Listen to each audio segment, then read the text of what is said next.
Welcome back to another episode of The Scoop Around the Loop. We have Tyler Springer here with us. Tyler, how has your week been going? My week's been going good. It's been busy. It's been quick. It's already the weekend. And we are 9 days away from Cyclone football. 10 days. Is it that close? 9 days? I don't know. So, you know what that means is next week, we're going to have to do a college football preseason show. I think so. I think is the plan. And Dani will have all the hot picks. We also have Dani here. Dani, how was your week going? It was amazing. I went to the fair. Yeah, I was gonna say I saw that. What do you think of the fair? How long have you lived in Iowa now? Since 2017. Okay, so is the fair like a yearly thing for you? It has become. I didn't know the fair existed until year 3 of living here. And then I discovered the fair, and it was a game changer. It got voted this year. I don't know if you saw this. We lost to Minnesota for best state fair in the United States. Oh, we got a cat. We got a cat. You see that thing? Yeah, I'm a little torn up about it. But what did you like about the fair? What did you guys do? We hop around different places, tried a bunch of food. I saw like $1,000 lobster that has like caviar and gold flakes. I didn't get that. What else? I watched the concert a little bit from the jalapeno bar. Yeah. And then, just Tyler, you went to the fair this weekend as well, right? I went on Monday, a couple of days ago, with Hannah and Isaiah and my friends from Green Bay. And someone's calling me.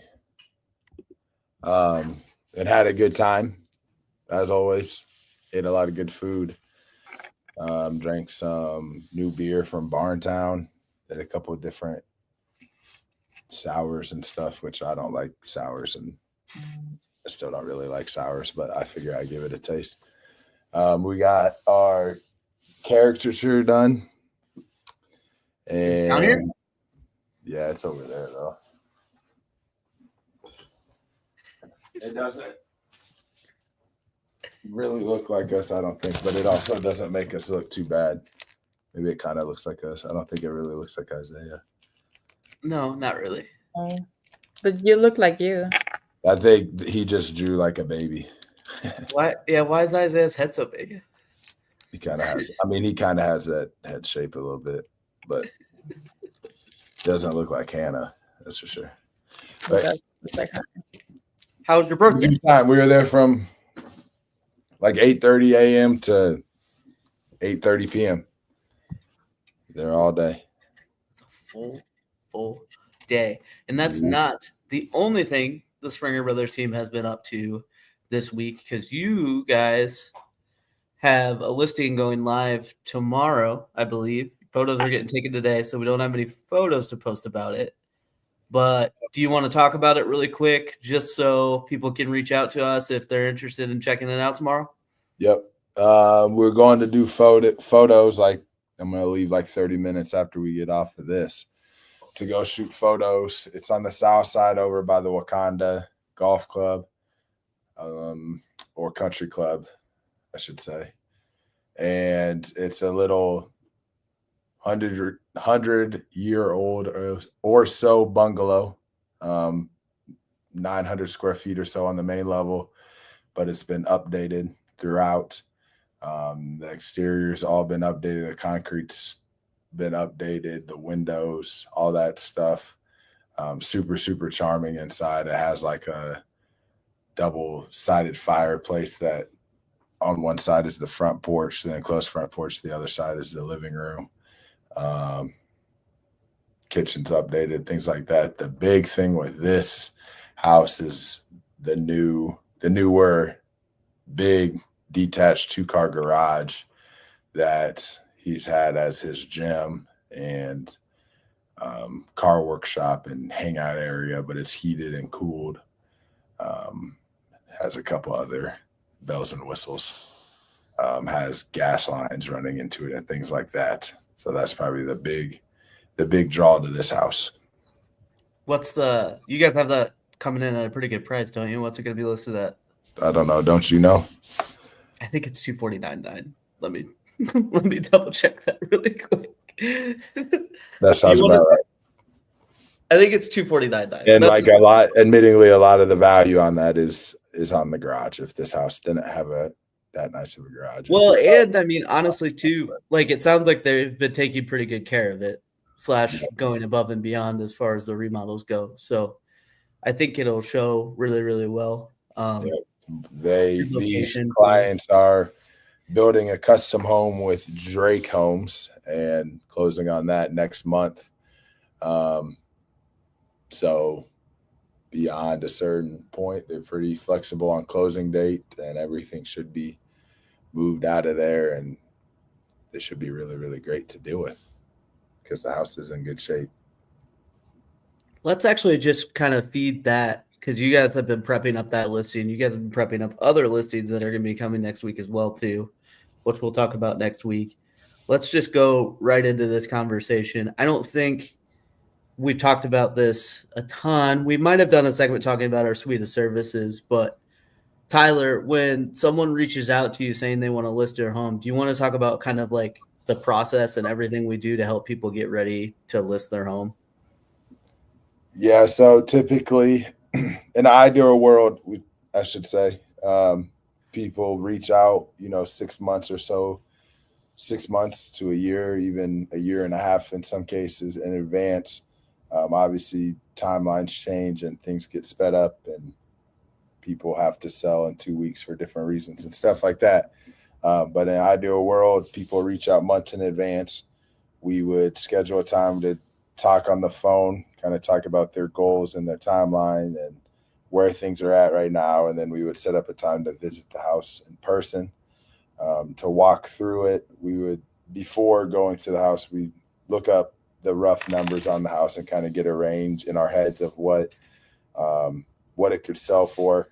We try not to give the seller our number until after we've seen the house and then able to look at comps again, because we've done that before and then gone and looked at a house and it was in way worse condition than we were anticipating, and the sellers held us to that number. So we like to get in the house and kind of look around, talk to the seller, especially if we don't know them all that well. Obviously we want to get to know them really well. So a lot of admittingly small talk, conversational stuff to get to know them.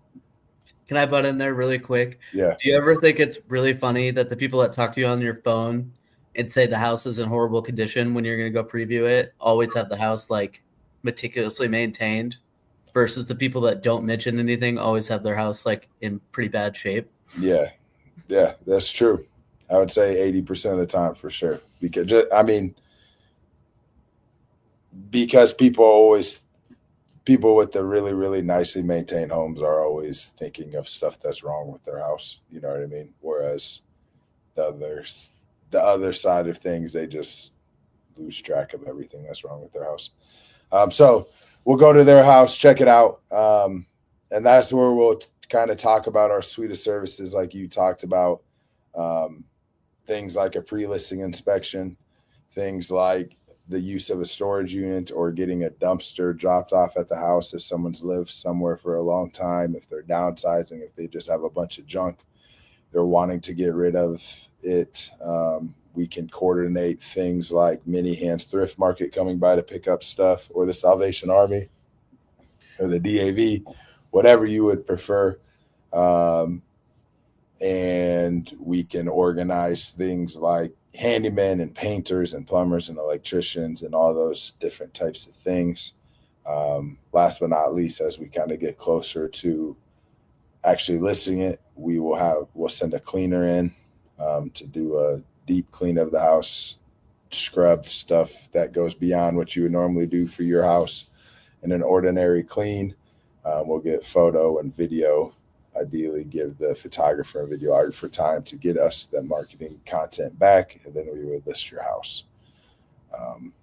the time spent and the reason for reaching out far in advance is to just kind of make things less stressful for the seller, give them time to actually like live life in addition to getting ready to sell their house. Because a lot of times when people get ready to sell their house, all of a sudden they just have to like put their life on hold for a couple months or, a couple weeks while they're frantically spending all their time decluttering or cleaning up or fixing things and stuff like that. So reaching out far in advance, I think, just makes the process much less stressful and enables you to take advantage of your go-to realtor's suite of services that they offer to people.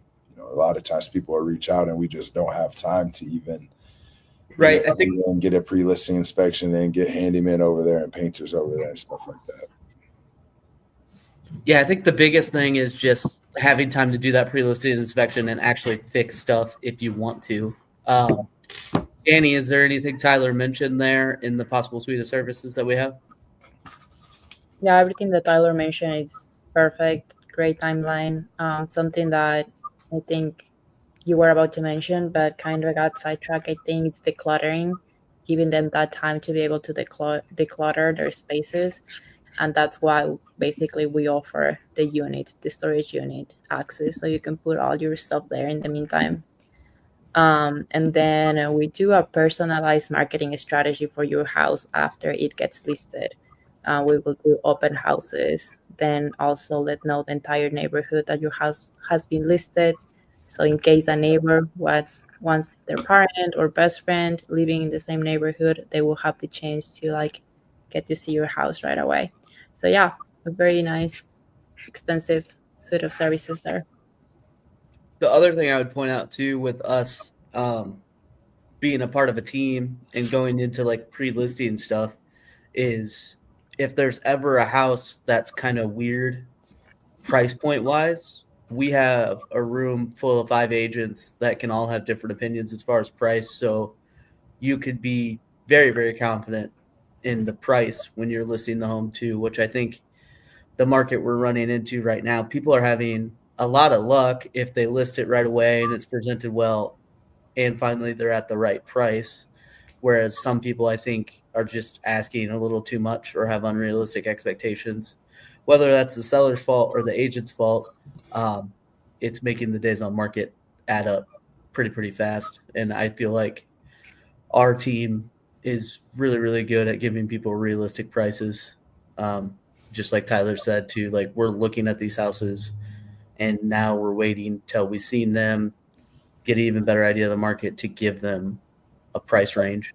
And we're never going to tell people to stick to a certain price, but we'll at least give them our opinion and let them make their decisions based off of that. So I think that's a really, really good thing to mention. But if anyone listening or watching this video later is ever interested in our suite of services, everyone's house and situation is different, but there's a whole variety of different stuff that we've done for sellers to help them get ready to list and make it less stressful and just provide resources to people too. So one of those other resources I would mention, and we're going to lean into this on the show as well, is Dani has quite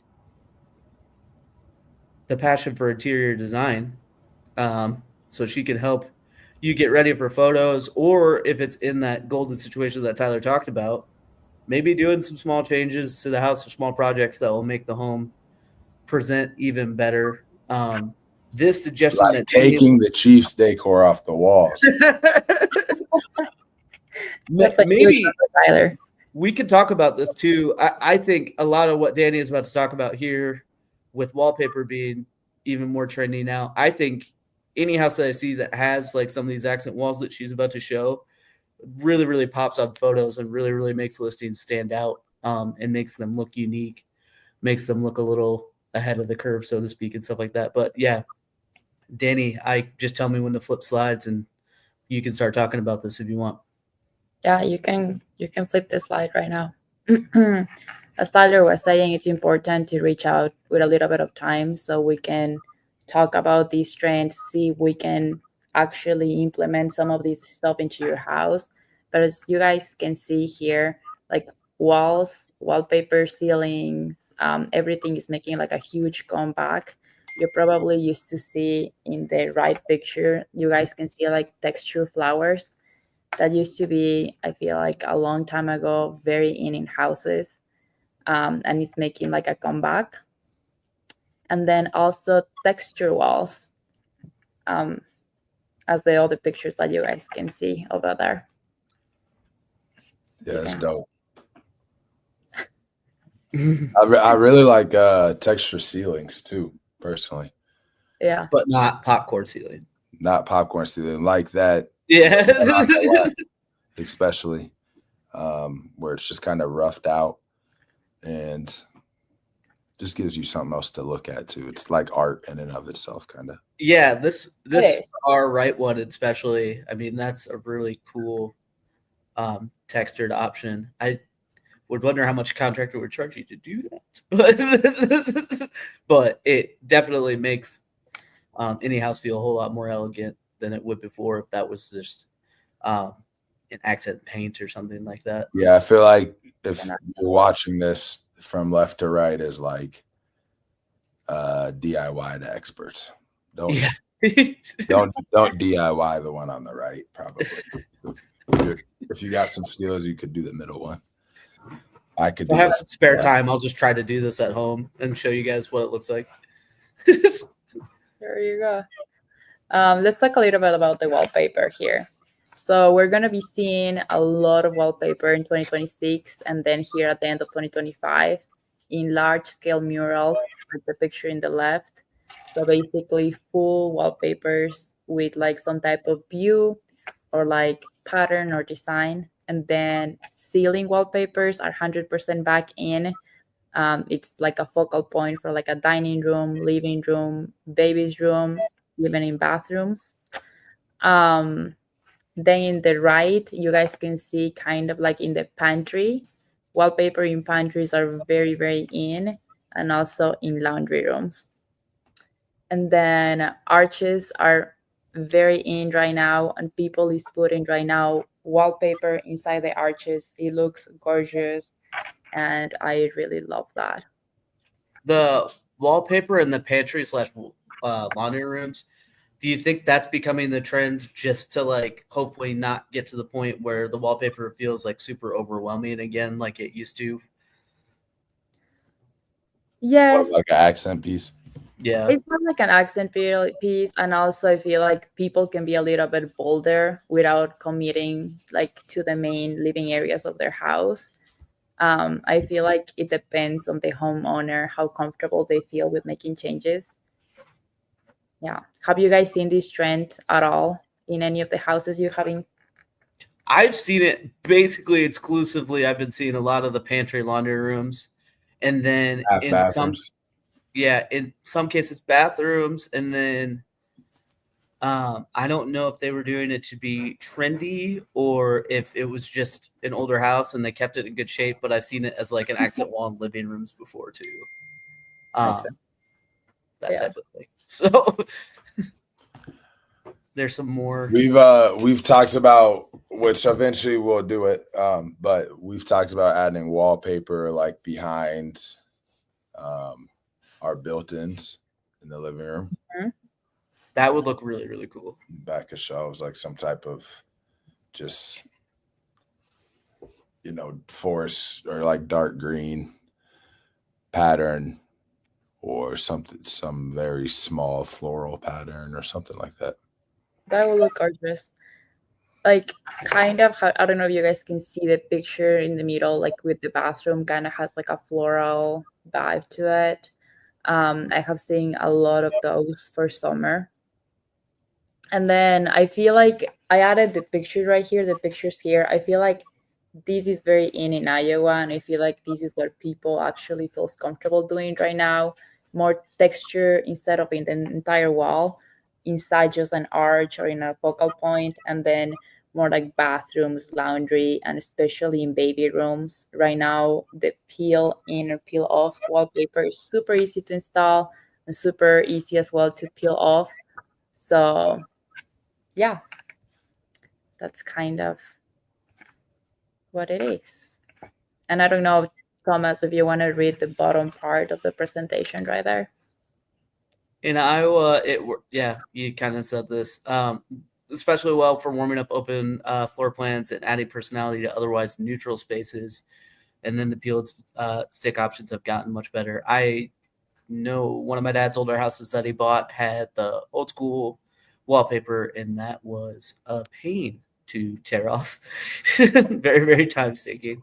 But yeah, it adds that it can be kind of more of a short term commitment as well. So I definitely think that these are good things. I would love to see someone do,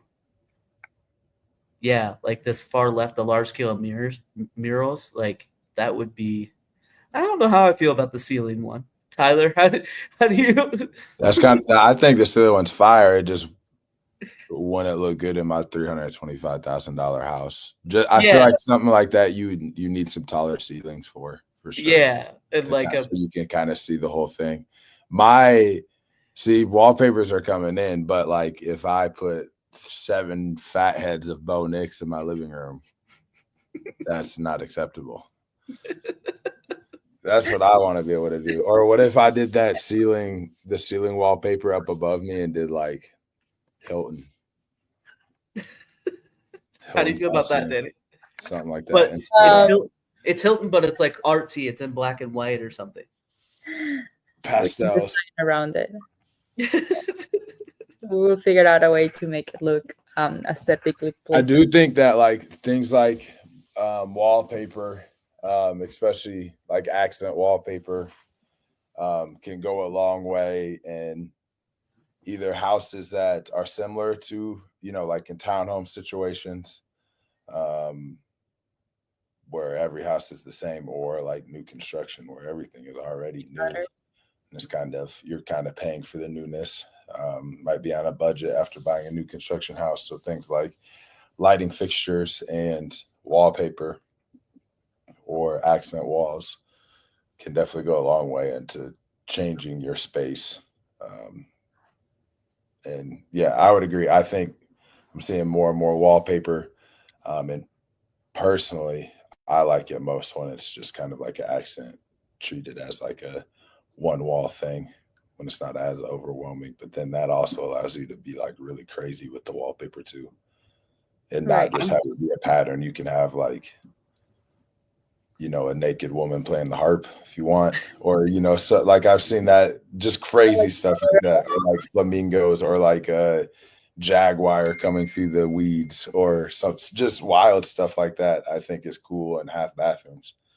I'm just glad that we're not seeing I feel like when I was growing up, I would see a lot of the wallpaper borders that would basically cut the wall in half, or like around the top of it. I remember growing up in my room, I had wallpaper that was like basketball, baseball, soccer ball, baseball bat, a pennant, and then it just went around the entire room. I think no, they've switched it since then. It was up in that room for a really long time at my parents' house. All right. I'll agree that adds personality to your house, and yeah, it's a must for sure. I feel like we've been talking about the Iowa State Fair every single week, but I thought this would be kind of a funny thing to talk about. I hate to say this, but I didn't look up the schedule. But if some of these are still available to watch, I definitely think some of them might be worth checking out. Are you guys aware of all the somewhat weirder competitions they have at the Iowa State Fair? I'm gonna Not roll all through of them, but yeah, a lot of them for sure.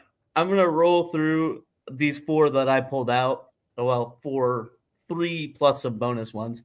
And you guys tell me which ones you think are the most interesting, / ones you think you'd be best at competing in. So this was the interesting one that I pulled up. There's what they call the 4x4 stomper contest. And basically kids hitch weight to their battery operated handmade miniature trucks, and they can see what kid can pull the furthest distance in 20 seconds. I thought that was interesting. The second one, I actually had a friend in high school compete in this. He did not win. But the best bagger contest, the best grocery store baggers from across the state put their skills to the test in the Iowa grocery industry's best bagger contest. It's all non-perishable foods used in competition are donated to the Iowa Food Bank. But basically, they just get all the best baggers from grocery stores and see how quickly they can bag up the groceries, and they make sure it actually can hold the weight, and it's organized the best way possible. Tyler, I'm surprised you didn't compete in this one, but there's also the Mr. Leg contest. There's thinnest legs is awarded, hairiest legs is awarded, whitest legs, most tan legs, and then overall champion. I could have won 4 of those 5. Well, 3 of those 5, I guess. I want to be most tan legs. I would have won that. Legs. And then there's the heritage contest, which has a bunch of weird ones. They have a tallest corn competition. They have a beard growing contest, cow chip throwing contest. They have wives do husband calling, kids do mom calling, and then there's a ladies nail driving contest, just to have ladies compete to see how well they could drive a nail into a board. So, Danny, do you know what a cow chip is? No. Cow poop. Yeah. Oh. It's like hardened cow poop, and then they see how far they can throw it. I got pictures of it. Cow poop throwing contest. This top left one here, that's a lady just chucking cow poo. Look at those legs. I play basketball with the kid who competes in the leg competition every year. I don't know what he necessarily does. I'm assuming this guy in the top right here was competing for most tan. It could also be whitest. Yeah. I mean, Jeff. Could do both. Or the thinnest legs. It's to me, like the most skilled one, actually, the coolest ones to me are the beard growing competitions, because like that actually, and the bagging thing, that like actually takes, both of those things take actual skill. Yeah, you can see on the bottom left, this guy is taking the bagging competition very seriously. Like this guy doesn't look like he necessarily like puts a bunch of maintenance into his beards, but some people out there, especially when they get into the different types of beards and mustaches, they put a lot of care and emphasis on their beards. I believe this guy won longest, but they do have like most well manicured, and some of the photos of that, if you are bored, look that up. It's pretty insane just how well kept some of these people have their beards, and just like it's quite the competition. That is not me. I don't do nothing. Good. Well, not good. You should work on getting yours longer and compete next year. Put beard oil. I put beard oil in it. Yeah. It smells good. Wait. I use it more so for like the cologne aspect of it, though, to be honest. Yeah, but it's still good. It's like hydrating too. Andrew was showing us some old videos of your guys', Tyler, and I think you getting the beard was a really good move in your life. Thanks.